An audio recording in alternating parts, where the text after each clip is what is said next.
कहानी का शीर्षक कागज पर लिखकर अनिल घंटों से कहानी लिखने का प्रयास कर रहा था, लेकिन अभी तक कहानी की शुरुआत भी ना कर सका था। इसलिए वह मन ही मन झुंझला रहा था।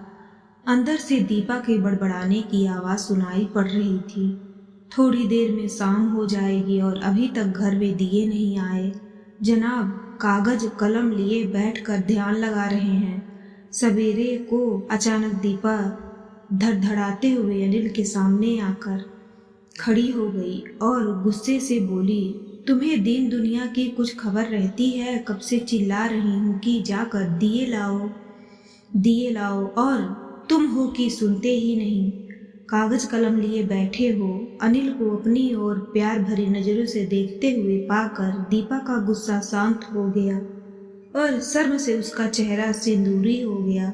कृत्रिम क्रोध प्रकट करती हुई बोली, अब ऐसे क्या देख रहे हो? उठो और जाकर दिए लाओ। तुम बहुत सुंदर लग रही हो दीपा। ऐसा लग रहा है जैसे कोई अप्सरा आकर मेरे सामने खड़ी हो गई है। अनिल ने अपनी मद भरी नजरों से दीपा को देखते हुए कहा और उसका हाथ अपने हाथ में लेकर अपनी आंखों को ढक लिया। अच्छा छोड़ो, अब इतनी देर से जनाब कहानी लिखने बैठे हैं।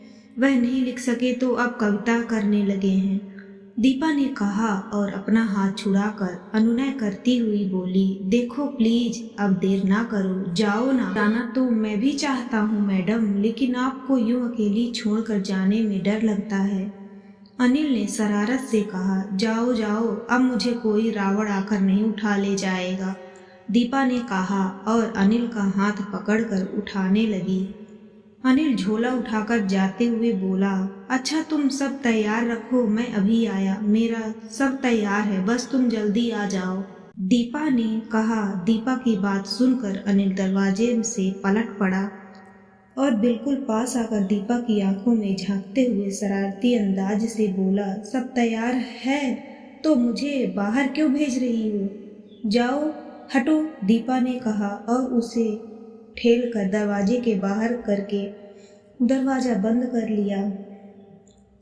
अनिल बाजार चला गया। अनिल की प्यार भरी शरारतों से दीपा का हृदय प्रसन्नता से खिल उठा। वह कोई गीत गुनगुनाती हुई ड्राइंग रूम में ही बैठ गई। उसे इस पल अनायास उस घटना की याद आ गई जिसकी वजह से उसे अनिल जैसा जीवन साथी मिला, जिसने उसकी जिंदगी में प्यार की खुशबू बिखेर दी। धीरे धीरे वह अतीत की गहराइयों में उतर गई। विवाह मंडप खूब सजाया गया, चारों तरफ खूब चहल पहल और पापा और मम्मी अत्यंत व्यस्त नजर आ रहे हैं और आए भी क्यों न। आखिर आज पापा की लाडली बिटिया दीपो की शादी जो थी। मेरे पापा और मम्मी ने 3 बेटियां थीं, कोई बेटा नहीं था। फिर भी उन्होंने बेटियों को कभी कोसा नहीं और ना कभी अपने भाग्य का रोना ही रोया। मेरे पापा प्रगतिशील विचारों के व्यक्ति थे। उन्होंने हम तीनों बहनों को खूब पढ़ाया लिखाया। मेरी 2 बहनें MA थी और उनकी शादी हो चुकी थी। मैं पापा की सबसे आखिरी संतान थी, इसलिए सबसे अधिक लाडली थी। पापा का मेरे प्रति विशेष स्नेह था, जिसके कारण मुझे घर से पूरी आज़ादी थी। MSc करने के दौरान ही कॉलोनी के एक लड़के से प्रेम हो गया था। वह डॉक्टरी अध्ययन के अंतिम वर्ष में था। हमने शादी करने का फैसला कर लिया। मैंने अपने पापा से यह बात कही तो वे पहले तो विस्मित हुए, किंतु फिर संयमित स्वर में बोले, बेटी मैं तो सोचता था कि तुम और आगे पढ़ो, शोध करो या ISS में बैठो, क्योंकि तुम मेरे सभी बच्चों में पढ़ने में सबसे अधिक होशियार हो। उस समय मेरी युवा बुद्धि वृद्धि हो यह टाल मटोल वाली बात लगी, अतः मैंने कुछ विद्रोही स्वर में कहा, पापा वो तो शादी के बाद भी हो सकता है और फिर अभी तो चुप सकता है और फिर अभी तो चुप कर, अब ज्यादा बकर बकर मत कर, शर्म नहीं आ रही? इस तरह बात करते हुए मम्मी का क्रोध से फुफकारता हुआ स्वर उभरा। वे अंदर से सब बातें सुन चुकी थी। फिर पापा की ओर आग्रही दृष्टि से देखती हुई बोली, देख लिया सिर चढ़ाने का नतीजा? मैंने पापा की बात मान ली और पापा ने घर तथा समाज के अनेक विद्रोह के बावजूद शादी के लिए सब तैयारियां प्रारंभ कर दी। प्रदीप ने भी अपने घर वालों को शादी के लिए राजी कर लिया था। उस दिन भी दिवाली थी। प्रदीप के घर वाले दिवाली के मौके पर लक्ष्मी को अपने घर ले जाना चाहते थे। अमावस की वह काली रात बिजली के लड्डुओं और राड़ों से जगमगा रही थी। शहनाई का मधुर स्वर गूंज गूंज कर मेरे अंदर एक अद्भुत मिठास घोल रहा था। तभी पंडित ने कहा, कन्या को बुलाया जाए। शादी के जोड़े में सिकुड़ी सिमटी मुझे मंडप में ले जाया गया।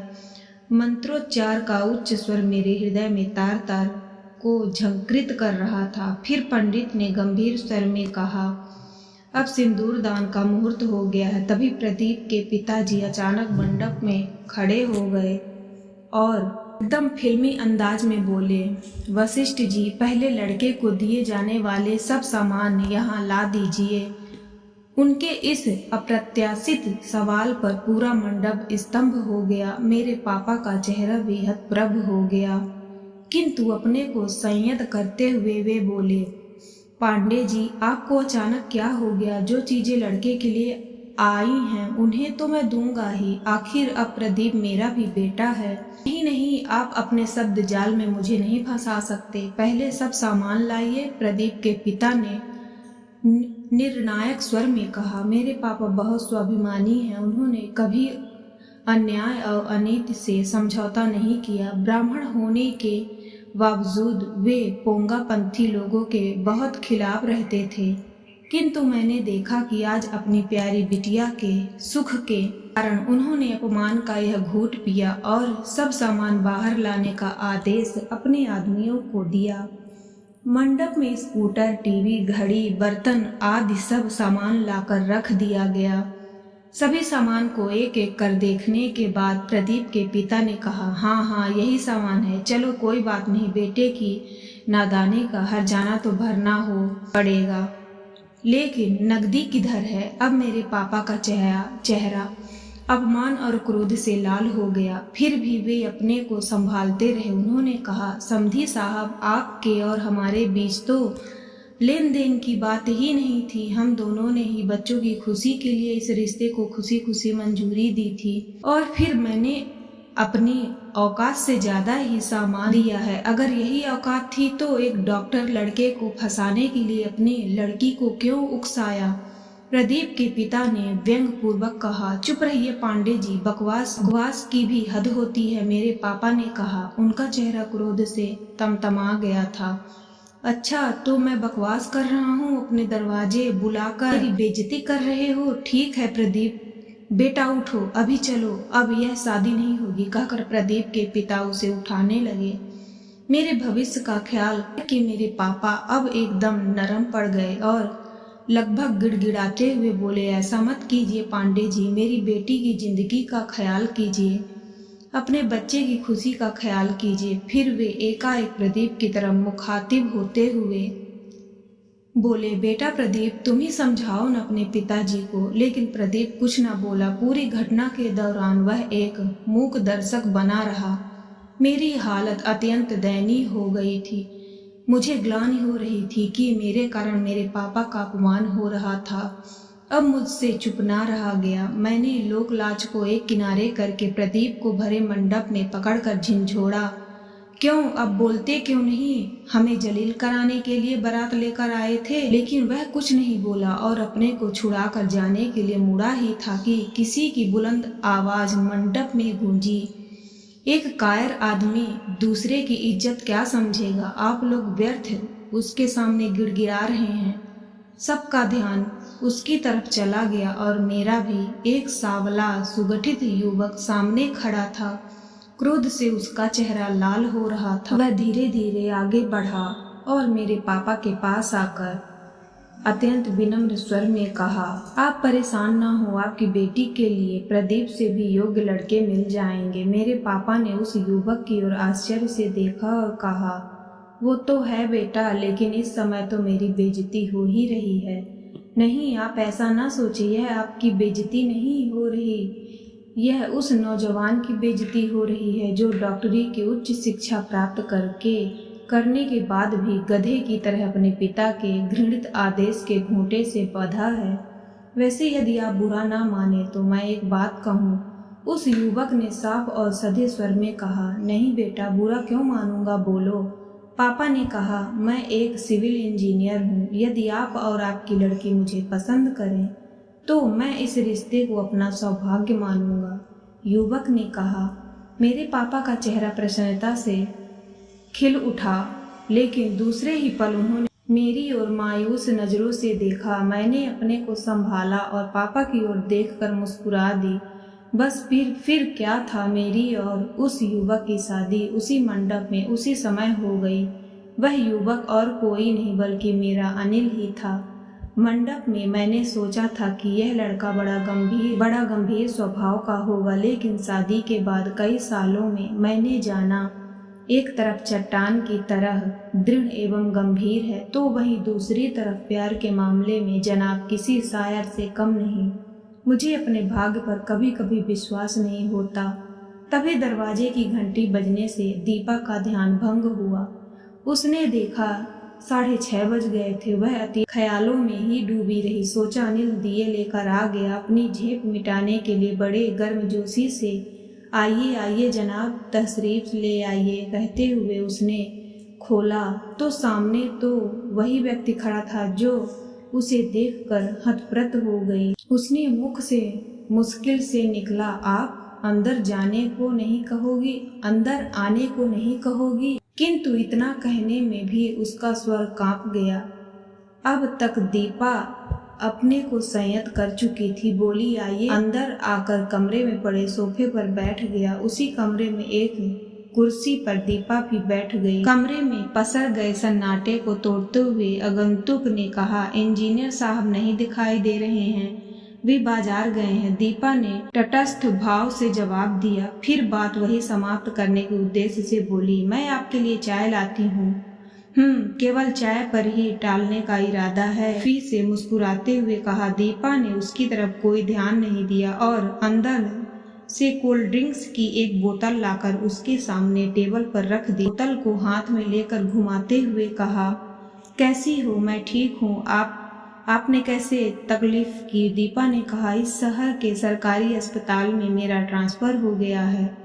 ट्रांसफ़र ऑर्डर पर इस तरह का नाम पढ़ते ही तुम्हारी याद आ गई। बड़ी मुश्किल से तुम्हारा पता तुम्हारे पिता से दूसरे तीसरे लोगों के माध्यम से पाया। फिर यहाँ आने से अपने को रोक ना सका और सोचा चलो अपनी दीपो से मिल आए, और मैं चला आया। आगंतुक ने कहा। उसे सुनकर दीपा का मुख तमतमा गया। फिर रूखे स्वर में बोली, इतने बड़े डॉक्टर होकर अभी तक आपको बात करने की तमीज नहीं आई?